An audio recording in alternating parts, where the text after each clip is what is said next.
किसी वन में मधुकट नाम का सिंह निवास करता था। बाघ, कौवा और सियार ये तीन उसके नौकर थे।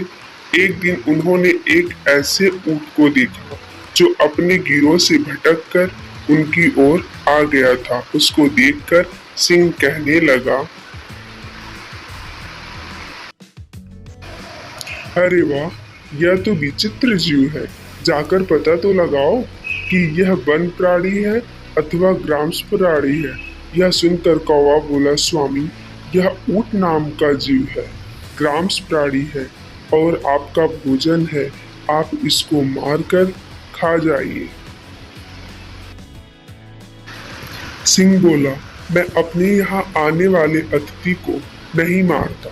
कहा गया है कि विश्वस्त और निर्भय होकर अपने घर आए शत्रु को भी नहीं मारना चाहिए। अतः उसको अभय दान देकर यहाँ मेरे पास ले आओ, जिससे मैं उसके यहाँ आने का कारण पूछ सकूं। सिंह की आज्ञा पाकर उसके अनुचर ऊंट के पास गए और उसको आदर पूर्वक सिंह के पास ले आए।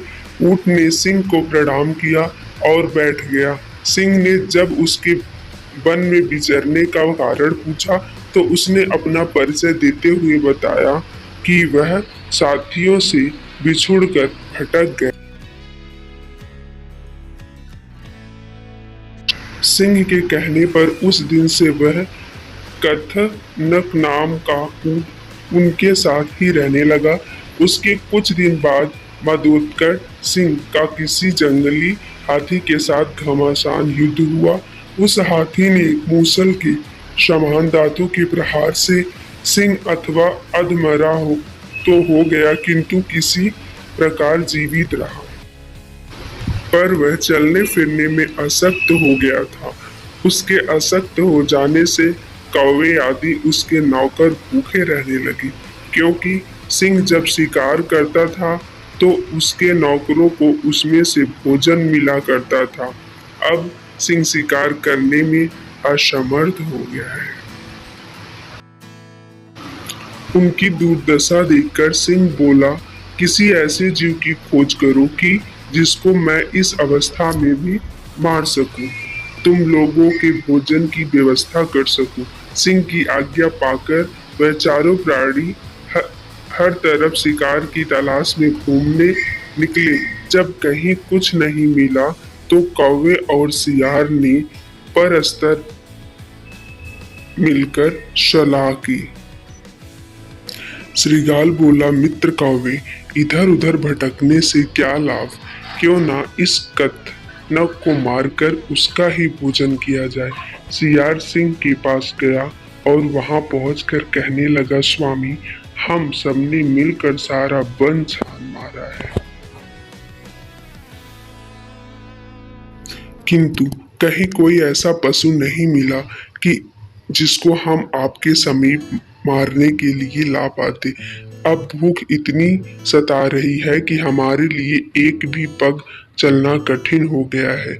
आप बीमार हैं, यदि आपकी आज्ञा हो तो आज कथनक के मांस से ही आपके खाने का प्रबंध किया जाए।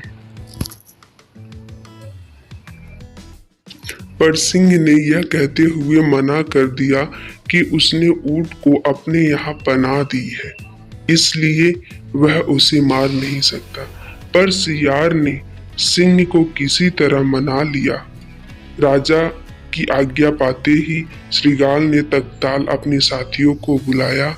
उसके साथ ऊंट भी आया। उन्हें देखकर सिंह ने पूछा, तुम लोगों को कुछ मिला? कौवा, सियार, बाघ सहित दूसरे जानवरों ने बता दिया कि उन्हें कुछ नहीं मिला, पर अपने राजा की भूख मिटाने के लिए सभी बारी बारी से सिंह के आगे आए और विनती की कि वह उन्हें मारकर खा ले। पर सियार हर किसी में कुछ न कुछ खामी बता देता ताकि सिंह उन्हें ना मार सके।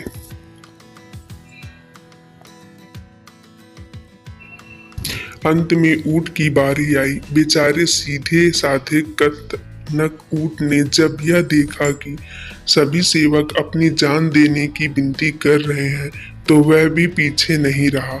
उसने सिंह को प्रणाम करने कहा, स्वामी, ये सभी आपके लिए अभक्ष्य है। किसी का आकार छोटा है, किसी के तेज नाखून है, किसी की देह पर घने बाल है। आज तो आप मेरे ही शरीर से अपनी जीविका चलाइए, जिससे कि मुझे दोनों लोगों की प्राप्ति हो सके। कथनक का इतना कहना था कि बाघ और सियार उस पर झपट पड़े और देखते ही देखते उसके पेट को चीर कर रख दिया। बस फिर क्या था, भूख से पीड़ित सिंह और बाघ आदि ने तुरंत ही उसको चट कर डाला। सीख। धूर्तों के साथ जब भी रहे पूरी तरह से चौकन्ने रहे और उनकी मीठी बातों में बिल्कुल न आए और विवेकहीन तथा मूर्ख स्वामी से भी दूर रहने में ही भलाई है। धन्यवाद।